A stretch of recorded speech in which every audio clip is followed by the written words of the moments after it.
What is going on, Pacer Nation? Welcome back to another episode here of your go-to Pacers podcast. I'm here with Facci, and we're going to recap both the Hawks game and the Nuggets game as the Pacers are 2 games in on their road trip. Facci, we're 1-1 as we speak. What are your thoughts so far? I don't want to pat myself on the back saying, who we lost to, but at the same point, I thought the Pacers absolutely handled business against the Hawks, and they played a game that made you say, if we had Aaron Nesmith and Tyrese Halliburton, I think we take down the Nuggets. Or maybe if we just had one of the two, maybe we do win. So while there is no such thing as a real good loss, I was not let down by losing to the Nuggets. Yeah, that was a fun game. We're going to break this up into 2 segments. So we're going to start things off kind of recapping that game against the Hawks. Obviously, want to do this in chronological order of how the games are played. And this game against Atlanta, the Pacers win 126 to 108.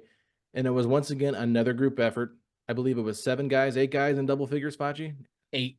8 guys in double, yeah, 4 off the bench, 4 that started in double figures. The Pacers shoot a franchise record 67.1% from the field. They were unstoppable. And there's a lot that went into this game. They did have a lot of turnovers, 27 turnovers, but it didn't matter because this Hawks team, they are atrocious. This is now the third time the Pacers have set a record against the Hawks in I 3 love it. tries. And unfortunately, we don't get to play them again until the end of the season. I know. So we're talking about a franchise best points. They scored 157 points earlier. Then a franchise record 50 assists in the second game. And then now, what you mentioned, shooting 67.1% from the field, a franchise best. My fear is now that last game of the season against the Hawks, who knows if it matters or not or what that one is like. But to set a franchise best against the Hawks every time you play them, man, it makes you want to say, why couldn't we play them 5 times? Like the Bucks or the Celtics or anything like that. But you know what? A win's a win. I was very happy the Pacers handled business against Atlanta, and I just felt like this was one of those situations where it felt like just about everything went right. Pacers didn't have 50 assists, but you know what they had? 41. Without Tyrese Halliburton, the ball movement was phenomenal, and I thought one thing they also did great, outscoring the Hawks in the paint, 76 to 48. Those are two things that I absolutely loved and felt was a great ingredient of getting this win. Yeah, 76 points in the paint is tied for a season high. They did that against the Miami Heat when they beat the Heat without Tyrese Halliburton. Halliburton. Yeah, So kind of that's interesting. Both games ironic. are the most points in the paint. Now they've had a lot of games they've got close to 70 or 70, but 76 is quite a bit. And holding the Hawks to 108, usually a team that's pretty good offensively. I forget what their score was on Saturday, if they played Saturday or Sunday. I know they played another game after that one, but at that point, after Friday night's game, the Pacers had allowed the Hawks the third fewest points that they've had all season. So thought to me that was pretty impressive just because we saw a better defensive effort from this team while they Definitely. were also being so good offensively. I mean, if you look at the roster, everybody that qualified with 2 shots or more, Jalen Smith was the only guy to not shoot 50% or better. So that to me showed you just how on fire this team was. Nobody was really ball hogging at all. But even the guy that didn't get in double digits, TJ McConnell, he dished out 14 assists in just 25 minutes. And so the Friday before that, Halliburton dished out 18 assists in 25 minutes. So we know his name is Timothy John McConnell. In my article, I wrote Tyrese John McConnell just because it felt like we saw a little bit of Tyrese out there with TJ McConnell's passing ability. Oh, McConnell looked fantastic against the Hawks, and it was awesome. That's exactly one of those reasons why we've talked about it. Having McConnell on this roster, it's a blessing because when Halliburton's gone down, there's plenty of times that McConnell has stepped up, or McConnell has just stepped up in games that Halliburton has also looked really good. So I think that McConnell has done a really good job this year. But overall, you mentioned it. I mean, everybody had it going offensively. One key stat that I thought that was interesting, or maybe not even not that key, was the Pacers only attempted 18 threes in this game. They made 11 of 18 to be able to win convincingly with less than 20 3-point attempts. I mean, what was your reaction on that? That is not Pacers basketball, but I love every part of it. When I saw the points in the paint, it made a lot of sense. Yes, it did. That made a lot of sense to me just because this is a team that we hear them preach all the time. Paint to great, paint to great. Well, if you get to the paint and no one's stopping you, you don't need to go out to the 3-point line and shoot shots.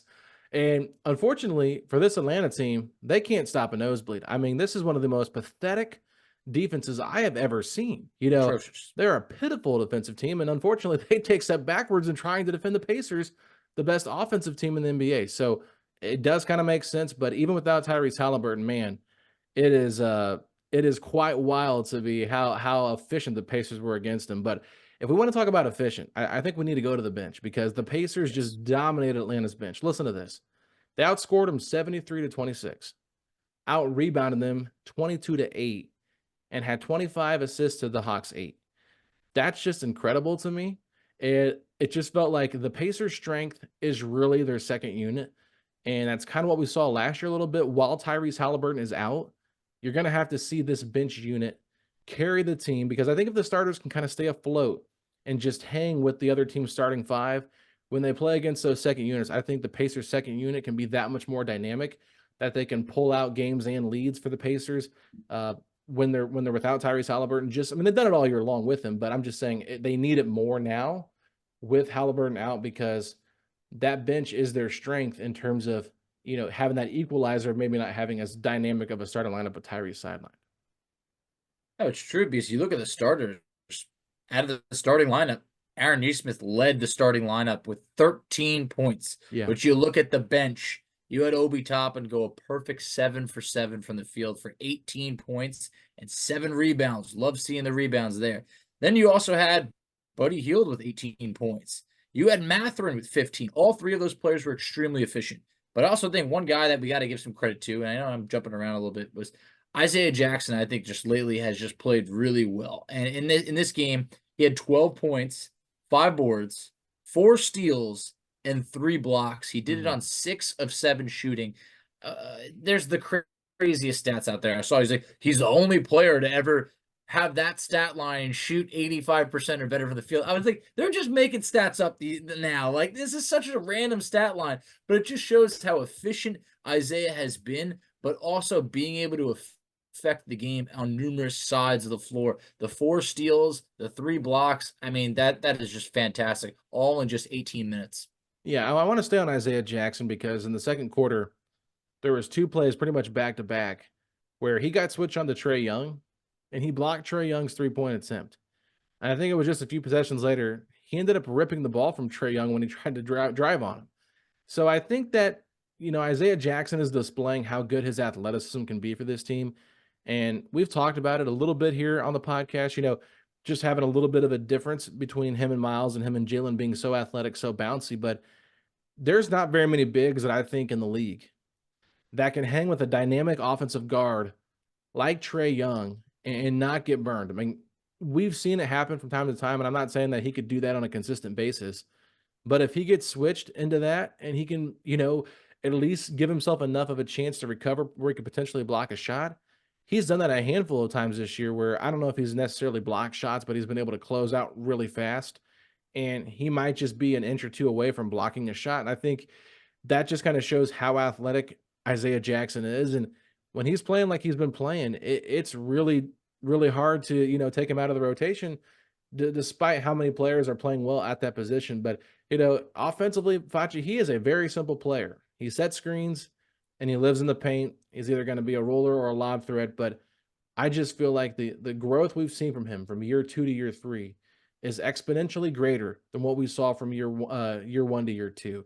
He has really embraced this role, and I love the fact that when he wasn't being called upon early on in the season, he didn't get his head down and he kept working. And when his opportunity was called, he's made the most of it. And now the coaches can't keep him off the floor. He has far exceeded any type of expectations I could have had for Isaiah this year. No doubt. I will be 100% upfront and honest, and I think a lot of Pacers fans should. But we were low on Isaiah Jackson to start the regular season. There was not enough shown in the preseason and summer league for a third-year player to be like, oh, you know what? I feel really good about him taking a leap this year.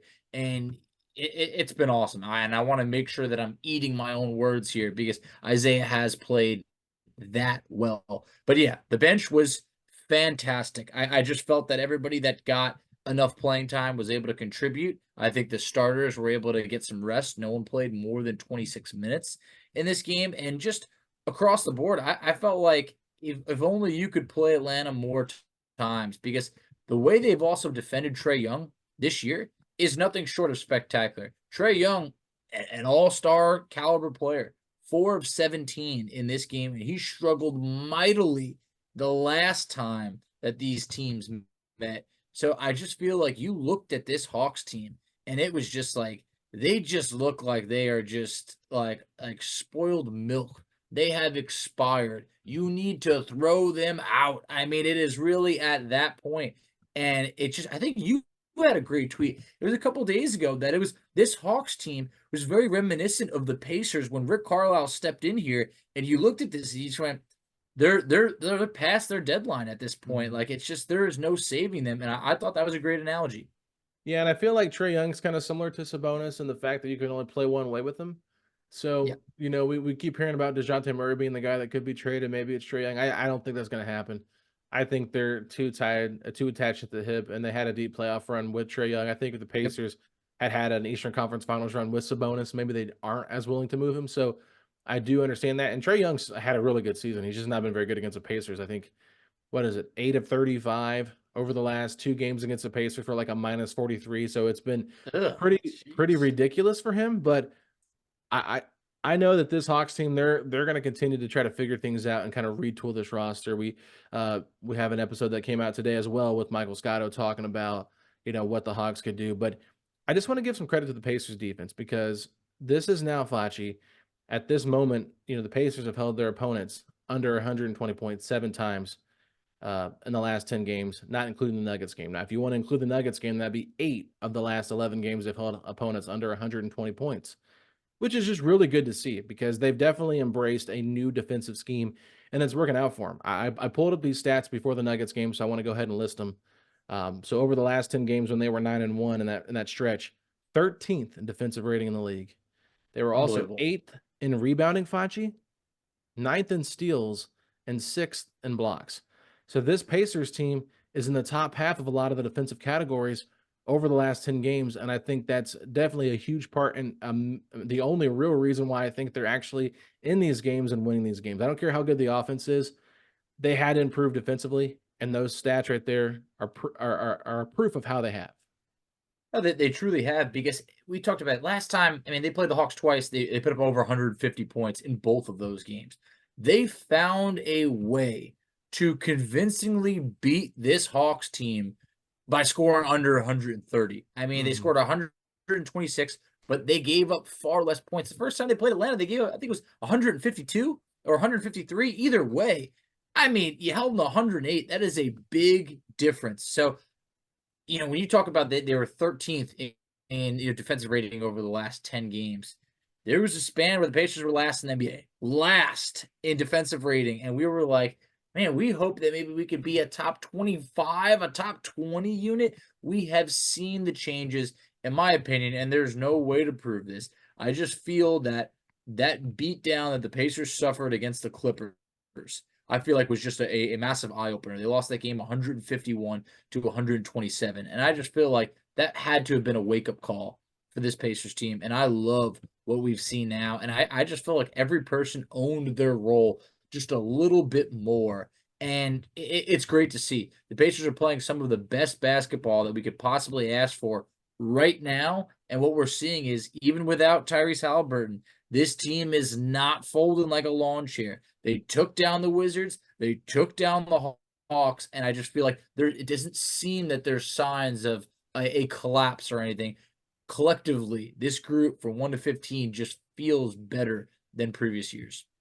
Yeah, there's no doubt about it, Facci. I mean, this was a really good win for them to get the road trip started out, and I think gave them a lot of confidence in who they are.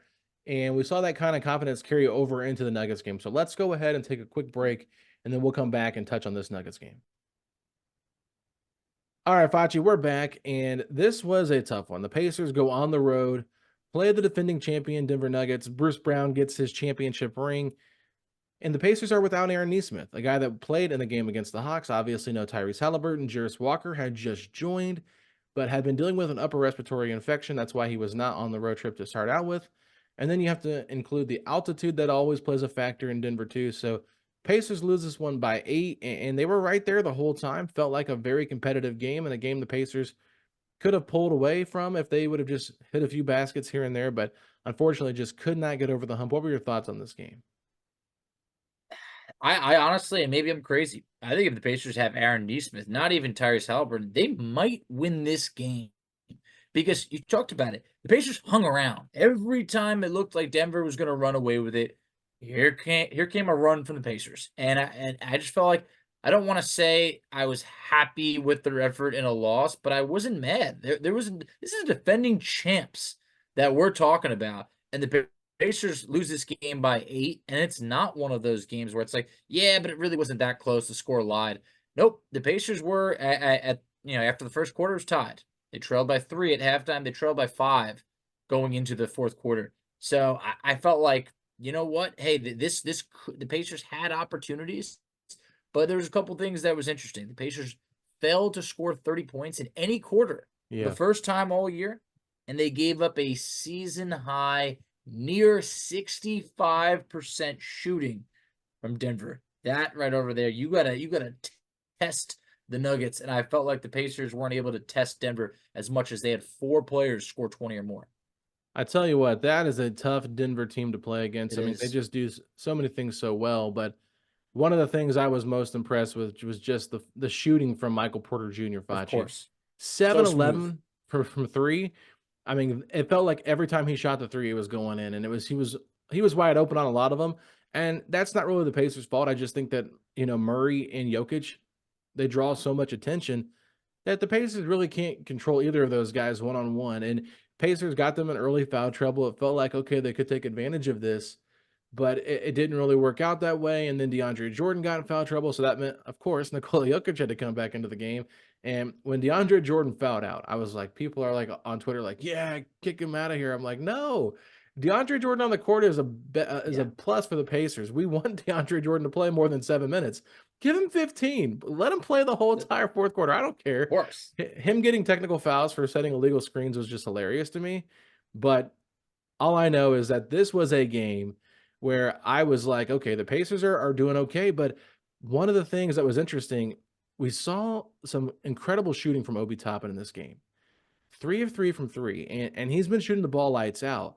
What frustrated me the most was the fact that he hit those 2 early threes back to back and then didn't shoot another 3 until the final minute of the fourth quarter. When you've got a guy like Obi Toppin hitting shots like that, I feel like you gotta do a better job of trying to run some actions to get him the ball, where you're just wanting him to catch and shoot, not being like, oh, like Buddy Hield running off all these screens and that kind of thing, but, try to draw some attention away from his defender to kick it out to him for 3. If Michael Porter Jr. can go 7 of 11 from 3 for the Nuggets, I think that at least Obi Toppin can get 8 attempts in a game, especially with the second unit and the way they were playing. So I don't know. I wish I would have hunted that a little bit more, just knowing how effective he had been from outside. At least 5 or 6 threes, something. But Obi's had that happen at times where he's kind of disappeared where after starting the game hot. And this was a matchup where I thought this was a great set. This is the NBA's top scoring offense against the number 2 scoring defense. Yeah. So I thought it was a great, great matchup, but obviously the Pacers were not at full strength. If you want to say the top scoring offense, you kind of want Tyrese Halliburton in there. He is the engine. But the Pacers were limited to just 7 fast break points. So I feel like that was a big difference, in this matchup. They really weren't able to play the style that they want us to play. But one thing that kept them in the game, they had 21 more shots than Denver. And on the offensive glass, they won that battle 14-4. So I felt the Pacers did a great job, specifically in the first half, of giving themselves second chance opportunities. They were beating Denver on the glass by 7 rebounds. Actually, it was 8 rebounds in the first half. They got out rebounded in the second half by 11. So they ended up losing the rebounding battle. I felt like Denver really came alive in that second half. In specific, Nikola Jokic. Jokic had it was 4 shot attempts for 6 points in the first half. Yeah. And I went, this guy's way too good. He's going to turn it on, isn't he? He had 19 points in the second half, finishes with 25 in the game. So I felt like the second half, Denver did what they needed to do. And they are a championship caliber team. They are the reigning champs. And I felt like Indiana wasn't able to really push forward in that second half. And it showed for Denver and a win. Yeah, I felt like there was a stretch there in that third quarter, Facci, when the Pacers got up 71-67. The Nuggets went on a 9-0 run for about 2.5 minutes, and that's when all the momentum shifted. from the Pacers because the Pacers came out strong. Buddy Hield had 10 points in like 2.5 minutes and really got things going. But that starting lineup, they just like it was so hit or miss. I think we got to give Bruce Brown a lot of props for the way he played today. He was probably the best pacer overall. Defensively, being able to get in there and get rebounds. He led the team rebounds with 10, had 18 points, led the team in points, and also had 6 assists, which was the second most, I think, for the team in this game. So that was great to see. But, I just felt like that bench unit, you need a little bit more from him in this game. And Benedict Mathurin getting an early foul trouble in the first half really hurt his momentum getting going. I know he had a little stretch there at the end of the third into the fourth where he scored, but it's like you need him to be better than that. And I was going back and not arguing, but I was discussing, should he have started this game for Buddy Hield or not? It's like, no, I mean, there's no reason to start him right now when he is going to be doing the exact same thing with the second unit as he would be with the first unit. Just continue to let him go in the role that he's thriving in. But I just felt like TJ McConnell, while he was great against the Hawks, 2 of 9 in this game. And there was a big defensive adjustment that the Nuggets made in that second half. And they let McConnell basically have 10 feet of space to shoot the basketball. And McConnell was winding it up and pulling that shot from deep, and it was nowhere And missing. close. And it's like, No. it's so frustrating because it's like he literally is a non-threat from outside, and it does clog the offense up a lot. Even though he does some really good things and plays with a really good pace and gets into the paint quite a bit, when teams adjust defensively to him, he can become a liability out there to a certain degree, and it just makes the team a little bit more one-dimensional, and they can almost play 4-on-5 defensively against us by just leaving McConnell on his own island. No, they could. And just to go back, cover for Bennett Mathurin, the foul trouble. He had 0 points at half. He finished the game Yeah, with it's terrible. 12, but he was 3 of 9 shooting. He was a non-factor in this game, and Mathurin's played great lately, so that's unfortunate. But for McConnell, your point on that, he's now 1 of 16 from three Mm, this year. And this is a guy who made 26 threes last year, which I know that does not sound like a lot, but he shot 44% from three. This mhm. year he's shooting 5%. So 5%, I mean, that's crazy to even say Terrible. for an NBA player. So it's not good. And to that extent, it is a liability. I did not like this starting five. What else could they really do when you're missing two starters? But I just felt like, okay, I'm with you. Keep Mathurin coming off the bench. I know that people are like, why is Buddy starting? I get it. I get it. But I just felt like this starting five didn't play great together. I felt like Andrew Nemhard, while he might have had 12 points and 7 assists, I just felt like wasn't really getting you what you want. Like in the past, the last couple games, I felt like Nemhard and or McConnell, maybe them together, maybe one of the two, had been able to provide enough of what you need from your point guards. I felt like that was not provided in this game. And then if you want to take it even one step further in terms of other guards, yeah, obviously Mathurin struggled, and I feel like Buddy was 2 of 9 from three. I know Yeah. from the field he was 6 of 13, but 2 of 9. I've talked to you about this. I've tweeted it out. Is it just me, or when Buddy is wide open, is he too open? Because I feel like as such a good 3-point shooter, for some reason, it feels like he makes more contested threes than wide open threes. Well, I think for Buddy, he's a rhythm player, and Yeah. so I was a little bit disappointed because he got off to an early start, like 10 points, I said, in that first 2 to 3 minutes of the third quarter. 2 possessions after that, he was wide open in the Wide. offense, and Turner shot a 3, and somebody else took a shot and didn't pass to him, and Quinn Buckner brought it up, but I was thinking on that first shot, I'm like, "Why are you not just swinging it one more to Buddy? He's hot right now." And so the Pacers missed both shots, and then Buddy tries to come down and take one off the dribble, and then he started clanking them again, Yep. and, maybe there is something to it where he is just too wide open, it's a mental thing, but I don't necessarily think that's the case with Buddy Hield. I just feel like it's more of a rhythm thing.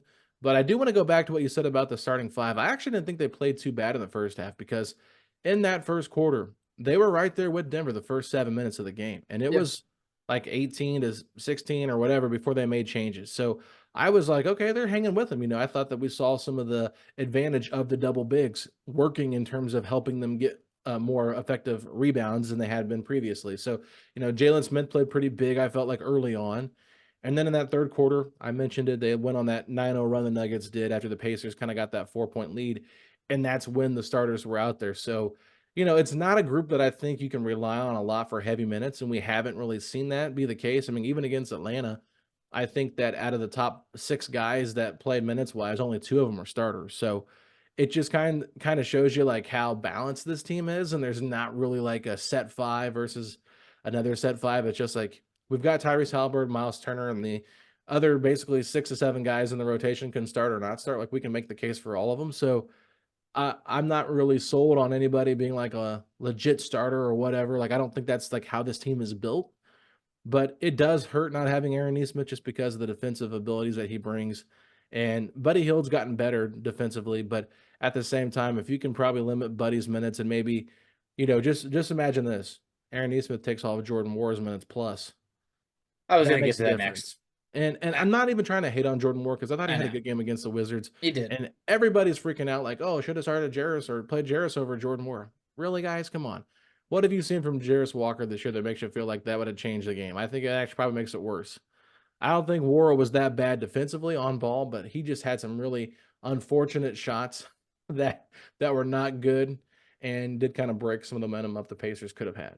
I mean, you would have thought you and I were in the same room. You and I basically tweeted out pretty much at the same time. Jordan Moore had those back-to-back shot attempts. Yes. That was like, what are you doing? That is not a good Yes. shot. And someone even tried to like chime in afterwards, like he lost us the game. I'm like, okay, he didn't lose us the game on that shot attempt. There's a whole lot of other possessions, but I just felt like you don't need Jordan Moore playing 13 minutes. And I get it in this situation. Okay, who else was going to take those minutes? Yeah, sure. But with Aaron Nesmith there, think about this.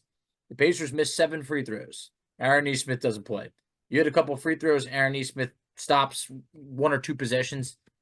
You're in this game. I mean, all of a sudden, it could be a tie game. You could win, whatever it could be. I just feel like not even throwing Tyrese Halliburton out there, just talking about Aaron Nesmith and hitting Yeah. some free throws, I think could make a big difference. Did you happen to hear Rick Carlisle's post game comments about the foul calls or lack thereof for Denver in the second half? I think I saw something where he said it took almost 14 minutes for Yep. them to call their first foul in Denver. I mean, yeah, that's pretty crazy. You're talking about 14 minutes in. I felt like the Pacers had a span where they were getting whistled for a lot of calls. They got a crappy whistle in this game. Yes, yes, and you know what? Look, I never like to be the guy who's blaming the refs, and obviously the Pacers came out on a better end against Boston, so you could say it evens out from time to time. But yeah, I feel like this is a game that the Nuggets definitely got the better end of the whistle, and I feel like the Pacers also you can't go 15 of 22 from the free throw line. At one point the Pacers were like 3 of 7 or something. It's like, come on, hit some free throws. Like Yeah. you hit a couple more free throws, it could be a different game. It really could. Yeah. I mean, I felt that way early on, but then I saw that Denver was missing quite a few too. So I was trying not to like look too much into it. Yeah, Kind of felt like it balanced itself out. But yeah, it was just the efficiency of the shots. I mean, there was a time there where the Pacers were down by like 7 or 8 points. And I think even Chris Denary or Quinn Buckner brought it up where they were hunting for fouls. It was during the Jordan Morris stretch when he tried to like it was a 3-on-1. Obi Toppin gets a steal on Aaron Gordon. That hurt me because, I just love Aaron Gordon. I'm kidding. But you do Obi though. Toppin had a great steal. It was a 3-on-1 opportunity, and Jordan Moore tries to draw contact on a layup and doesn't get it. And then the Nuggets get the rebound. And I'm like, what are you doing? You had a 3-on-1 opportunity. Toppin made the steal. Maybe you could kick it out to him, reward him for the three, or you had Jalen Smith trailing. You dish it to him, and he dunks it. It was a very simple play, and Jordan Moore took the worst option. And then Miles Turner did the same thing down low when he was being defended by Jokic, because Jokic is not a guy that's going to like really contest you hard. He's going to be out of position and foul to prevent an easy basket, or he's just going to, if you get in position, he's going to let you have it and just go on to the next play. I mean, he's not one that really is super, resentful whenever he's trying to play defense. So I was like, what are we doing, Miles? Like, Miles had some really good plays in this game where he was playing some big boy ball. And I was like, man, I haven't seen that from Miles in a while. And I feel like since Carlisle's been here, we've seen a difference of approach in terms of how ferocious Miles has kind of been in the paint. But then you go back and look at his stats, and it's like he really only had 12 points. And it felt like he was more impactful in this game than just that, but he could not buy a basket from outside, just 0-4 from three. But he had some good looks and towards the end of the game where it felt like, man, him and Buddy Hield both. And they just kept, finding the iron and at the bottom of the net. So I was overall, like you said, I felt positive after leaving this game, just the fact that the Pacers hung in with this Denver team that was fully loaded. But at the same time, it stinks when you're in a game and you just can't pull it out, and you can feel it the whole time. You're like, man, I just wasted my Sunday afternoon watching this team just hang right in there, just to leave you on the edge of your seat enough to disappoint you. And to an extent, I did. Even my wife was like, "How come we're not watching the football game?" I'm like, "Come on, baby, and we got the Pacers on." And then What they football lose. game? Was there even a Yeah, game on today?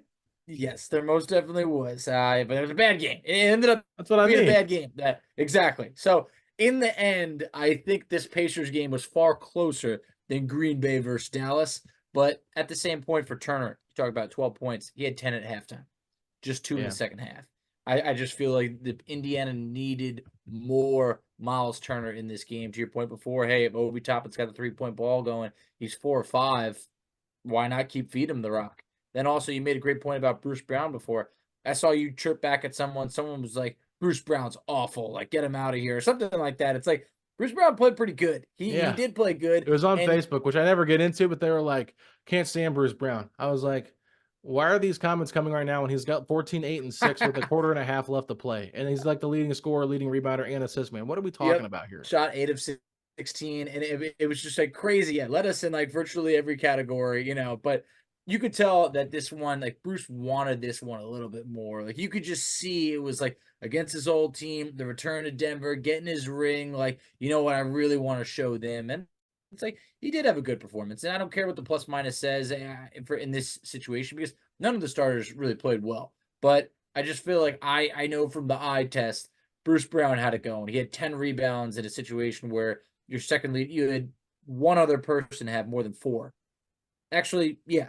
Well, that's crazy. I mean, the Pacers had 2 players with more than 4 rebounds in this game. I just feel like that can't happen. You need a little bit more. Jalen Smith, just 3 rebounds. Turner had 4. I mean, come on. You need more Yeah. guys to step up on the glass. And that's what I mentioned before. I felt like in the second half, Denver really stepped up on the glass, ended up out rebounding the Pacers by 11. That's a big difference because that's what Indiana had going for them in the first half. Denver made the changes. Overall, just like you, not a bad loss. Felt like it could have been a win. In this situation, Aaron Nesmith did get some rest. I wish we could have had him out there. Obviously Halliburton, there was no expectation of him being out there. And for Jarris Walker, if you're dealing with an upper respiratory issue, it doesn't help to be playing in Denver with the high altitude for anyone who's, really banging at the TV and yelling, where's Jarris Walker? That is most definitely a reason that could aid into not playing him tonight. Yeah, I'm getting kind of irritated with all the comments almost every game about Jarris Walker. It's like, guys, what are your Every game. expectations at this point? We're almost halfway through the season. Jarris And we're Walker's not a winning. part of the rotation. We're winning. We're playing great basketball. Yes, Rick Carlisle is going to trust a 3 or 4 year player in Jordan Mora over Jarris Walker against the defending champs in a really tough game, a tough environment. I mean, you don't even have. I think honestly, and I think I tweeted this out at somebody. Here's how the pecking order went for today's rotations: Jordan Mora as the 10th man, play a 9-man rotation, Jarris Walker. That's how it was basically set up. The Pacers would have rather played a 9-man rotation than play Jarris Walker in this game, just because he's not ready for this moment. I'm so I'm trying to be nice and not get too upset because I understand we want to see Jarris Walker get minutes, but like it's not the right time. This Pacers team is clicking. They're trying to win games. He's coming back from a sickness. He's really not shown that he can be a part of the rotation yet. And if the coaching staff, who has done an incredible job all season long, doesn't feel like he's quite ready yet, then why are we not trusting them? This team is currently 6th in the Eastern Conference, but they're tied for 4th based on their record. So let's just relax. They're playing good basketball. They're in a good spot. No reason to sit there and force minutes to Jarris Walker to the detriment of our team, while you've got a guy like Obi Toppin and Jalen Smith and even Aaron Nesmith who are handling that spot and that position much, much better. Yeah, no, exactly. I just feel like right now Jalen Smith's giving you good minutes. Obi Toppin's giving you good minutes. It's just like, guys, it's tough right now. It really is tough.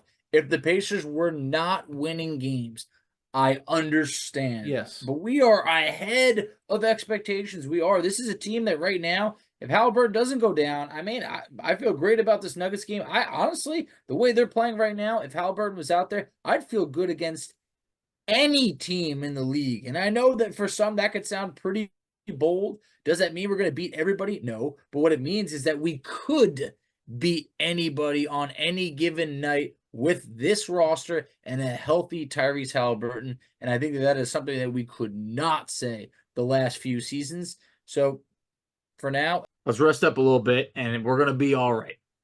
Yeah, I'm not worried about it. Like, it's weird to me, but I actually felt like semi okay going into this game against Denver. I didn't feel like it was going to be a blowout. I said we might even surprise them a little bit.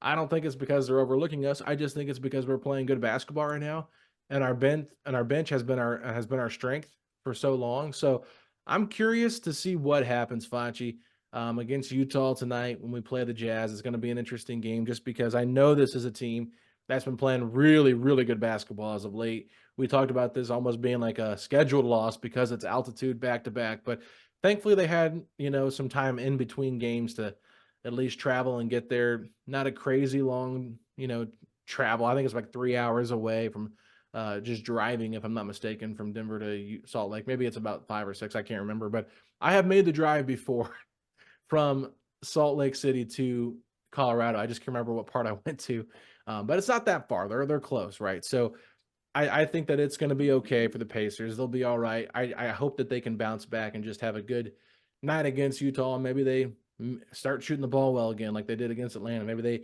have a hot shooting night against Utah, because I feel like the way this Utah team is playing, they're going to need a hot shooting night, and they're going to need somebody to really put Larry Markkinen on lockdown, because I am very nervous about him. And ironically, I'm nervous about Kelly Olynyk off the bench. Oh, good old Kelly Olynyk, the number 10 on my trade request list Hey, you're bringing it up, a not while me. ago that no one ever lets me forget. But You he's you a don't good let player. yourself forget, because you I still mean, want him. and people bring it up from time to time, but this is You a still want Jazz him? team. No, I mean, He what would would be I good take? here. But that's what I'm saying. Like, would I take him? Look, I would. I mean, what do we have to give up something really for him? I don't know. But at the same point, this is a Jazz team that you mentioned it. They're hot. They've won 8 of their last 10. I mean, they are now sitting above 500. Don't overlook this Jazz team. It might be cold out in Salt Lake, but they're hot right now, and they Oh are my sizzling. god. So, oh yeah, it's gonna hit you one of those zingers. Oh man, So help us, Lord. we will see what happens. I really hope Aaron Nesmith returns, but overall, the NBA has done a much better job of doing these West Coast road trips where it's like you're traveling a little bit compared to flying all over. Because think about this: the Pacers played Atlanta, and then they flew essentially fully across the United States to play Denver. Yeah, That's not an easy trip to make. Now you're staying in just a couple hours, and that's fine. But overall, hey, we knew this West Coast road trip was not going to be an easy one. So far on the road trip, the Pacers are 1-1. We said, hey, if you can be 3-3, not bad. If you can go 4-2, now we're really talking. We'll see what happens against Utah. we will see what happens, Facci. But with that being said, I think it's a good time to wrap this one up here. So I hope you guys enjoyed both the recaps of the win against Atlanta and the tough loss against the Denver Nuggets. Facci, go ahead and tell the people where they can find us at on social media. Absolutely. So you can find us on Twitter at PacersPod STP. You can find Alex on Twitter at AlexGoldenNBA. I can be found on Twitter at _FACCI. You can find us on Instagram at PacersPod STP. You can find us on Facebook at Setting the Pace. You can find us on TikTok at Setting the Pace. And Alex, tell them where they can check us out on YouTube. Ladies and gentlemen, go to youtube.com/setting the pace, a Pacers podcast, where you can find all of our post-game podcast recaps. I think that's a lot of fun when we do those over there with our video on, so you guys can see our beautiful radio faces. But I want to thank everybody already, because you guys have done a good job of leaving us ratings and reviews. We've seen the recent ones that have come in, but please don't stop there. If you have not left us a 5-star rating and review and you like what you're listening to, please go ahead and do that. And if you haven't subscribed to the blueandgolden.substack.com, I would appreciate a subscription over there. They are free of charge. You can pay if you like, but I do not charge it for any of my reading. It's all on a donation type of basis. So with that being said, Facci, if you're hoping the Pacers can bounce back and take down the Utah Jazz to get back on the winning streak here for this road trip, then hit me with those 3 words. Let's go, Pacers.